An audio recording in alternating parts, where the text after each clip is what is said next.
Hello, my lovelies. I wanted to make a quick video. I'm sorry I haven't been posting. I've been very, very busy.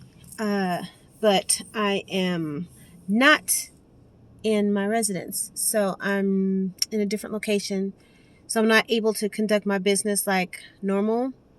So I haven't been able to post videos like I want. So that's why you haven't seen me. But I am still giving readings. So if you're interested, just contact me. We can talk about it. But I just wanted to come on and tell everyone hi, that I'm still here. When I think it'll be like another maybe couple of weeks, and then I'll be starting to come down from all this running around and hecticness and chaos, and I'll be able to start settling in. And then hopefully by the end of the month, I'll be back to business. Okay. But I just wanted to talk to you guys today. I did pull some cards for the month of June. The main energy, the main challenge for this month, I would say, would be I pulled the Devil card. Now, the Devil card, it doesn't mean evil. It doesn't mean the devil itself. In Tarot, the Devil card is a major arcana card. It's the 15th major arcana card.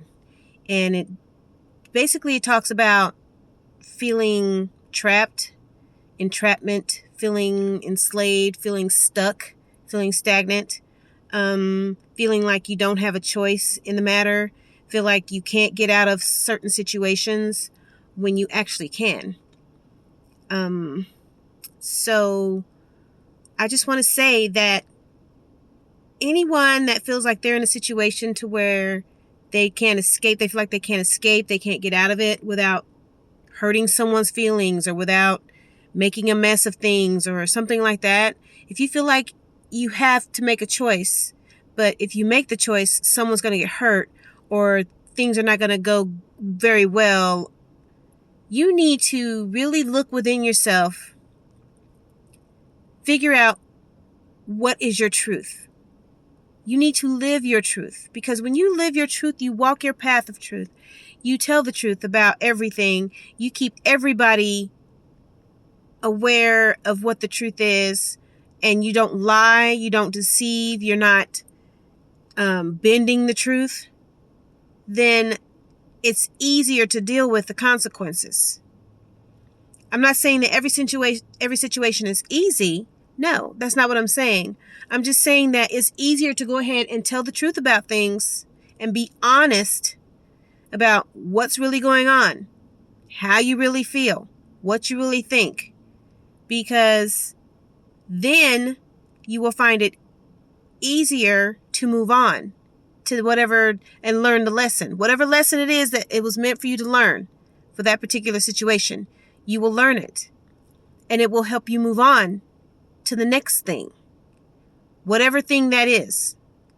So if you feel like, say for instance, if you feel like you're in a relationship and you feel like you want to get out of it, for instance, you're not happy, but you don't want to hurt the person that you're with.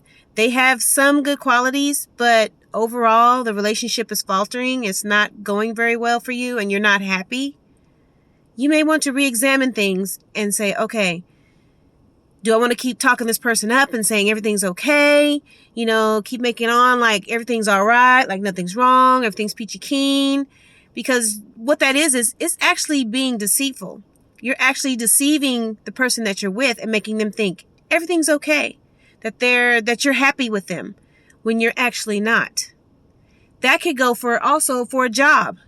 Say, for instance, you're in a certain position, and although the work is easy and you've been there for a while, you could be not happy. You could be wanting to move on to something else. There could be a ceiling that you hit and you can't be promoted, because of certain reasons, for like maybe lack of qualification, lack of education, lack of whatever, lack of training. For whatever reason, you find that you're not happy at that position. Well, maybe it's time for you to move on. Maybe that has worn out its usefulness as far as like helping you stay up with your bills and get your bills in order and, pay for a car or whatever.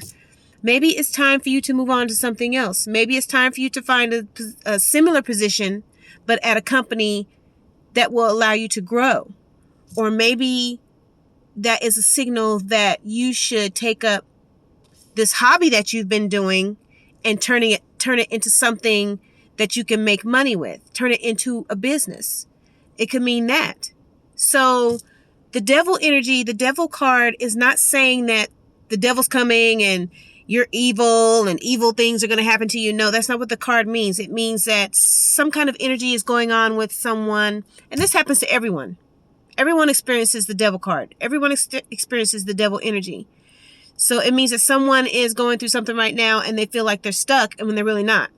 Because if you see, like, say, for instance, the Rider-Waite tarot deck, in the image, it shows the devil, and it has two people. It has a person, a man on one side and a woman on the other. And they look like they're bound with binding cords, and it looks like they're stuck, and he's got strings and stuff on them. But you can see they're not really stuck. The strings are not really attached to them. He's not really holding them tight. Their bindings, their bounds are not tight on their hands. They're loose, so they can get away. They can walk away. So it's not that they're stuck. They feel like they're stuck. And the devil symbolizes the situation that they're in. It symbolizes, okay, you can either, you're going to stay here with me. I'm going to make you feel like you're stuck, but you're really not.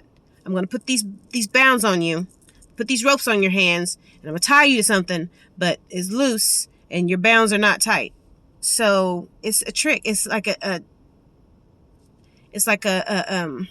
forget what I'm trying to say, but it's a trick of the eye. You know, it's like, it's not really what it seems. It's people's imaginations run with them, and they think that they can't get away, and they can make a decision to change. A lot of people, they get comfortable, but when it comes to time for them to change for the better, they get scared, and fear takes them over. Fear can make people do crazy things. It can make them walk away from things that are really beneficial for them. It can make them make decisions that are not so good for them. So just, if you find yourself in some kind of situation, pray on it. But in the end, you have to take care of yourself. You have to do what's best for you. And sometimes that means hurting other people's feelings. That means walking away from a relationship. That means quitting a job that you've been at for years to move on to something that's going to help you, that's going to benefit you, that's going to help you, climb that ladder. So, and it doesn't mean just relationships or jobs. It can mean anything that's going on in your life. So I just want you guys to think about that. If you find yourselves in situations like that, just meditate, pray on it. Ask God to give you strength and give you guidance, and do what's best for you. Okay? Well, I love you guys, and I'll talk to you real soon, okay? Take care. Peace, love, and light. Bye.